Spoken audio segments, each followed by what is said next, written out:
오늘 우리가 함께 묵상할 말씀은 골로새서 2장 12절에서 15절까지 말씀입니다. 골로새서 2장 12절에서 15절 말씀을 우리 함께 읽고 이 아침 우리에게 주신 하나님의 말씀의 은혜를 함께 나누도록 하겠습니다. 여러분은 세례로 그리스도와 함께 묻혔고 또한 그분을 죽은 사람들 가운데서 살리신 하나님의 능력을 믿는 믿음으로 그리스도 안에서 그리스도와 함께 살아났습니다. 또 여러분은 죄를 지은 것과 육신이 할례를 받지 않은 것 때문에 죽었으나 하나님께서는 여러분을 그리스도와 함께 살리시고 우리의 모든 죄를 용서하여 주셨습니다. 하나님께서는 우리에게 불리한 조문들이 들어있는 빈 문서를 지워버리시고 그것을 십자가에 못 박으셔서 우리 가운데서 제거해 버리셨습니다. 그리고 모든 통치자들과 권력자들의 무장을 해제시키시고 그들을 그리스도의 개선 행진의 포로로 내세우셔서 무사람의 구경거리로 삼으셨습니다. 아멘. 우리는 그리스도 안에서 이미 충만해진 사람들이라고 어제 말씀을 통해서 함께 나누었습니다. 그리고 앞으로 미래에 약속된 이 충만이 아니라 바로 지금 현재 그리스도 안에서 경험하고 누리면서 살아갈 수 있는 바로 실제적인 충만이라는 말씀을 함께 나누었었는데요. 그렇게 우리가 실제적으로 누릴 수 있는 그리스도 안에서의 충만이 무엇인가 어제 나누었던 것은 두 가지였습니다. 승리와 평화에 대한 충만이었죠. 우리는 그리스도 안에서 승리의 충만을 누립니다. 그리스도께서 승리하셨고요. 모든 통치와 권세의 머리가 되셨습니다.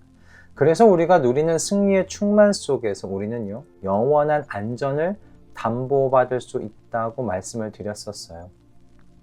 내가 그리스도 안에, 그리스도께서 내 안에 사시는 이와 같은 새로운 삶 속에서 우리는 어떤 세력도 우리를 위협할 수 없게 되었다고 그렇게 우리는 선언할 수 있다고 말씀드렸습니다. 그러므로 그리스도 안에 있는 우리를 그 어떤 존재도 위협할 수 없지요. 그렇기 때문에 우리는 이어서 단순한 삶이라는 복을 누릴 수 있게 되었습니다.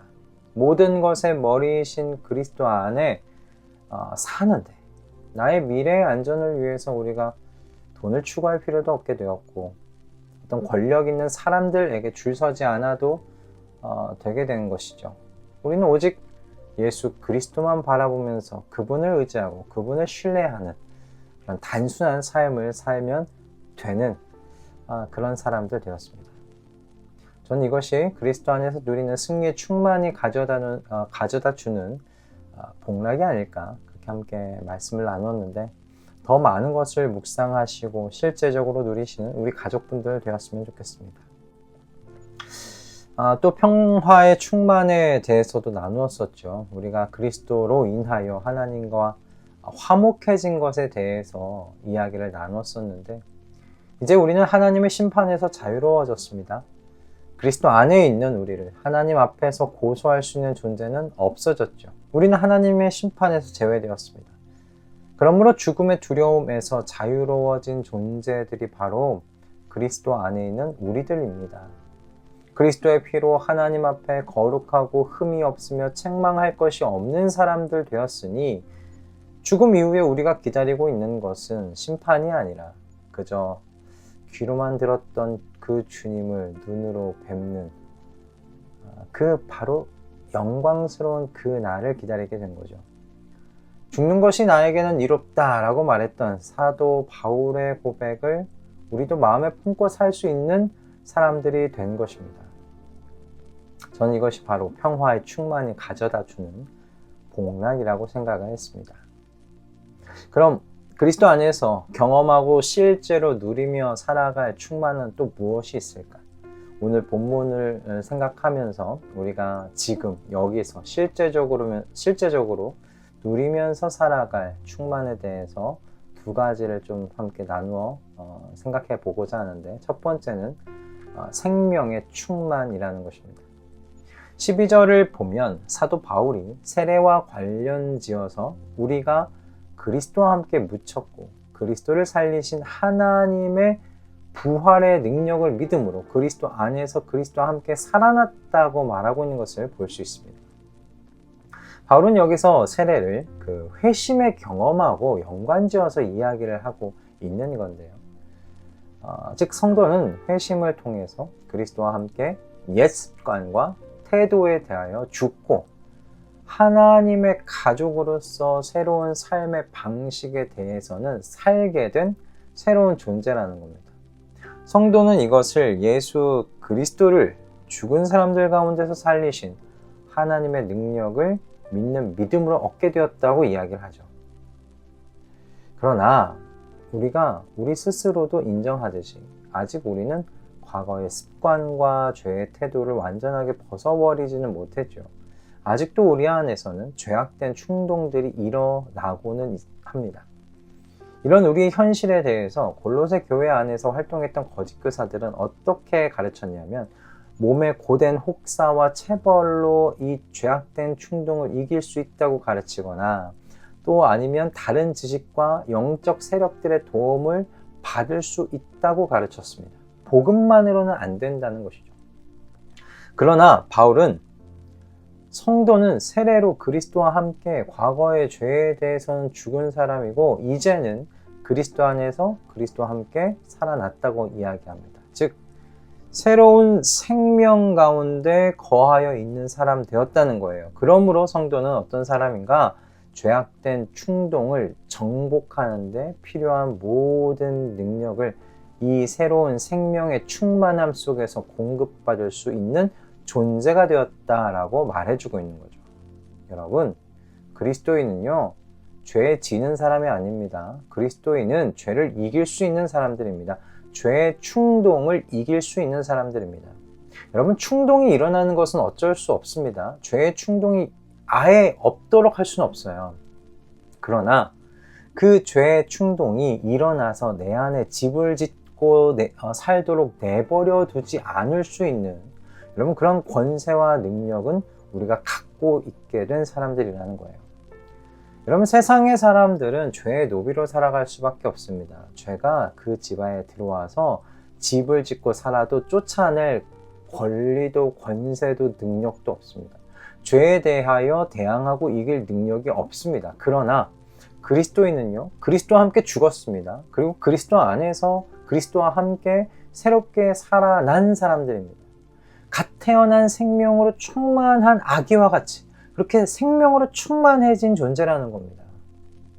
여러분 생명의 충만을 누리십시오. 하나님의 가족으로 새로운 삶의 방식으로 살아갈 수 있게 해주는 이 새로운 생명, 여러분 이 충만을 누리십시오.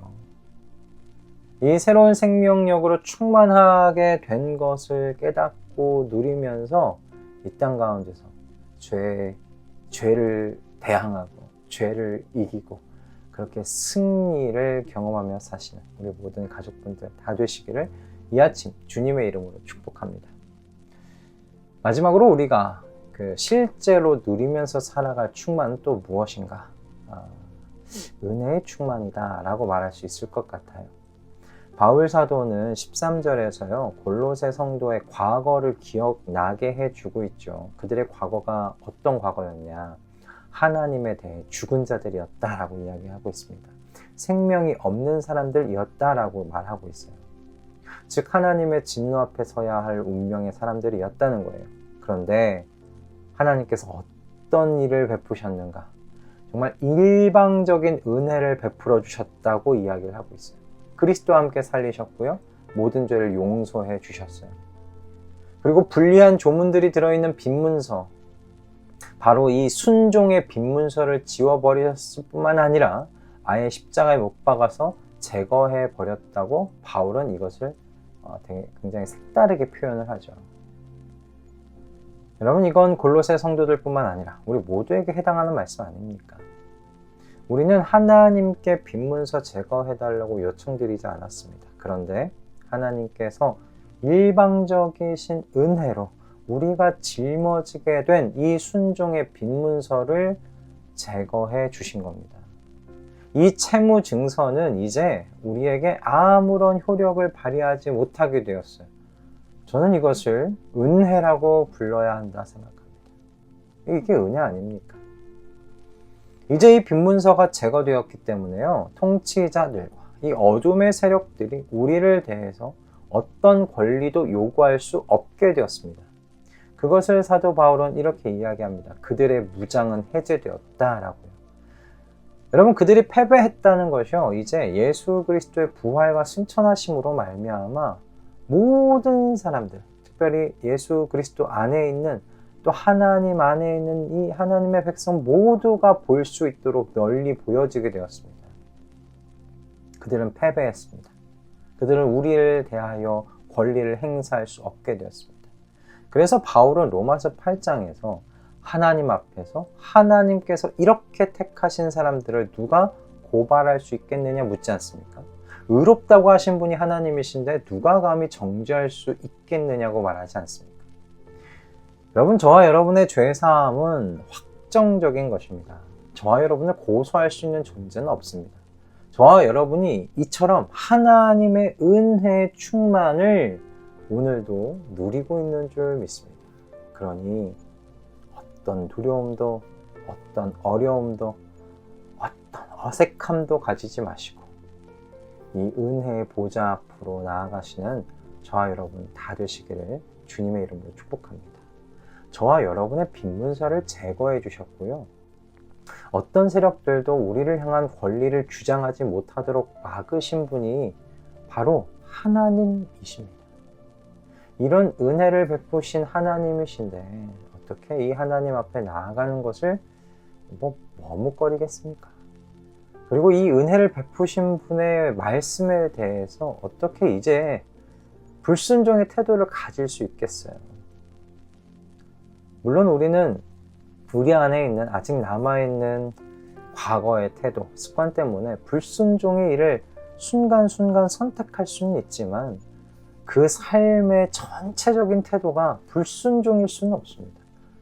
이 은혜를 아는데, 이 은혜의 충만 속에서 살아가는데 어떻게 불순종의 삶을 택하겠습니까?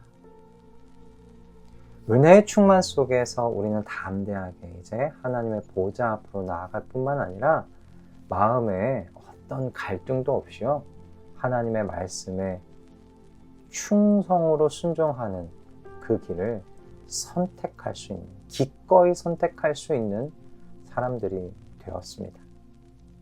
이 은혜의 충만 속에서 누릴 수 있는 여러분, 이런 복락을 충분히 저와 여러분의 삶 속에서 실제적으로 경험하면서 하나님께 감사와 찬송 드리고 기쁨 속에서 살아가 보시는 우리 모든 가족분들, 그리고 제가 되기를 이 아침 주님의 이름으로 축복합니다.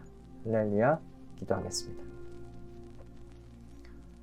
주님, 우리는 가난한 사람들이 아닙니다. 우리들의 눈이 어두워져서 우리가 가진 충만함의 복락을 보지 못하며 살아가고 있었을 뿐입니다. 그런 저희를 주님 용서하여 주시옵소서. 주님, 어제 오늘 이 땅에서 우리가 누릴 충만함의 복락이 무엇인지를 생각하며 깨닫게 해주셔서 감사합니다. 주님 안에서 누리는 이 모든 충만함의 복락을 기억하고 실제로 경험하게 하시고, 그래서 또 더욱더 충만해지는 바로 이 부유한 삶 살아가게 하여 주시옵소서. 승리의 충만을, 평화의 충만을, 생명의 충만을, 은혜의 충만을, 더 나아가 우리가 누리는 모든 충만을 알아가는 그 지혜를 성령 하나님을 통하여 깨달아가게 하여 주시옵소서. 오늘도 이와 같은 말씀 주심에 감사드리오며 우리 주 예수 그리스도의 이름으로 기도드립니다. 아멘.